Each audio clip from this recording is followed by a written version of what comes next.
भगवान श्रीकृष्ण परमात्म्याचं चरित्र म्हणजे काय आहे? कोडं आहे. आणि कधीच कुणाला न समजणारं, न कळणारं, न उलगडणारं कोडं आहे. आता देवाचं कोड आहे महाराज, ते आपल्याला एवढ्या सहजासहजी कळेल का? साधे आपल्याला व्यवहारातले कोडे सुटत नाही महाराज. एवढंच काय, आता ते एक मुंबई चौफेर नावाचा एक पेपर येत असतो दादा, किंवा प्रत्येक पेपरामध्ये कोडे असतात बाबा. ते कोडे काही काहींना कोडे सोडण्याचा नाद असतो. सगळं कोडं सोडवतात, फक्त एक दोन असे कोडे पडतात ते काही केल्याने सुटत. मग पेपरातले कोडे आपल्याला सुटत नाही, किंवा व्यवहारात काही काही कोडे आपल्या जीवनामध्ये निर्माण होतात, ते कोडे आपल्याच्याने सुटत नाही महाराज. का सुटतात? आता मी एक कोड सांगतो व्यवहारातलं, बघा तुम्हाला सुटतं का? वानरास पुच्छ 3, हत्तीस दंत 6, बायकोस लुगडे नाही, घोड्यास शिंगे पहा. आता याचा सरळ सरळ अर्थ सांगतो. काय? वानरास पुच्छ 3, वानराला 3 शेपटी का? बोला. नाही. वानरास पुच्छ 3, हत्तीस दंत 6, हत्तीला 6 दाते का? बरं. बायकोस लुगडे नाही, मग ती काय बारदाना गुंडाळी ती का? बरं. घोड्यास शिंगे पहा, घोड्याला शिंग आहे का? मग सोडवा. बरं, आता ते थोडस फोडून देतो. वानरास पुच्छ 3 या वाक्यातच उत्तर आहे. वानराला 3 शेपटी नाही, मग तर काय करायचंय आपल्याला? फक्त वाक्य लक्षात घ्यायचंय. वानरास पुच्छ 3, मग वानराला 3 शेपटी नाही, मग कसं आहे त्याचं?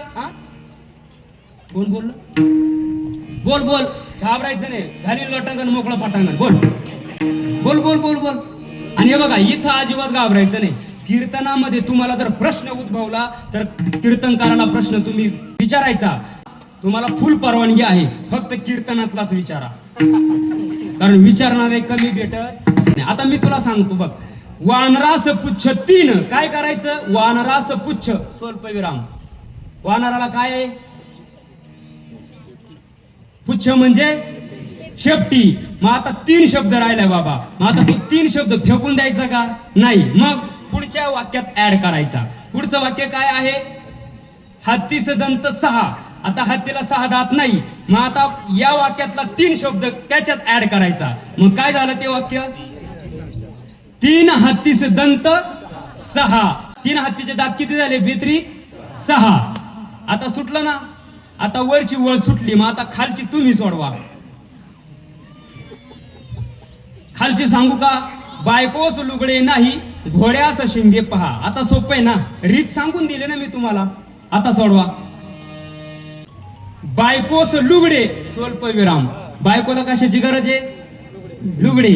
आणि नाही घोड्यास शिंगे पहा, घोड्याला शिंग नाही ना. सुटलं ना? काय पाहता मग? आता आणखी एक सांगतो. आता तर सोडवाल ना? आता रीत सांगितली तुम्हाला, आता आणखी एक सांगतो. काय झालं महाराज? एका ब्राह्मणाच्या घरी, फक्त लक्षपूर्वक ऐका, त्याच्यातच उत्तर आहे. एका ब्राह्मणाच्या घरी 20 ब्राह्मण जेवायला गेले. किती ब्राह्मण जेवायला गेले? 20. कोणाच्या घरी गेले? तांबडे महाराजाच्या.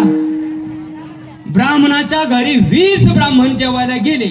बरं. ब्राह्मण जेवायला गेल्यानंतर जेवण करायच्या अगोदर ते स्नान विधी करत असतात बाबा. ब्राह्मण बर का, ब्राह्मण नाही. कारण ब्राह्मण वेगळा आणि ब्राह्मण, कारण ब्राह्मण या शब्दाला संस्कृत मध्ये काय म्हणतात? द्विज असं म्हणतात. द्वि म्हणजे 2 आणि ज म्हणजे जन्म. ज्यांचा 2दा जन्म होतो त्यांना काय म्हणतात? द्विज म्हणजे ब्राह्मण. ते ब्राह्मण काय करतात? आंघोळ केल्याशिवाय जेवण करत नाही. विधीपूर्वक त्या ठिकाणी त्यांचे सगळे कार्यक्रम असतात. मग जेवायला किती आले ब्राह्मण? 20. 22 आंघोळीला गेले. आता हे 2 कुठून वाढले? बरं. 23 आंघोळ करून आले. आता काय पाण्यातून एक आला का नाही? बरं. जेवण करून 19 गेले. आता सोडवा. 20च. 20च ब्राह्मण. कारण ब्राह्मणाच्या घरी ब्राह्मण किती जेवायला आले होते? तुम्ही बोलत आला म्हणजे तुमच्या लक्षात येईल. 20 ब्राह्मण जेवायला आले होते. 22 आंघोळीला गेले. बावी नदी. नदी किंवा विहिरीला बावी म्हणतात ना. बावडी. बरोबर का? जुन्या मंडळीला माहिती. बावडी कशाला म्हणतात? विहिरीला. म्हणजे 22 म्हणजे 20 आणि 2 नाही. मग विहिरीवर आंघोळीला गेले. किती? 20च. आता 23 आंघोळ करून आले. जे 20 ब्राह्मण आंघोळीला गेले होते ते 20 ब्राह्मण आंघोळ करून आले. आता जेवण करून 19 गेले. एकूण 20 जेवण करून गेले. आलं का कोड लक्षात तुमच्या? म्हणजे बघा, व्यवहारातले साधे साधे कोडे आपल्याच्याने सुटत नाही. मग भगवान श्रीकृष्ण परमात्म्याचं कोड सुटणं शक्य आहे का आपल्याला? शक्य नाही महाराज. कारण त्याचं कोड एवढं सहजासहजी सुटणार नाही.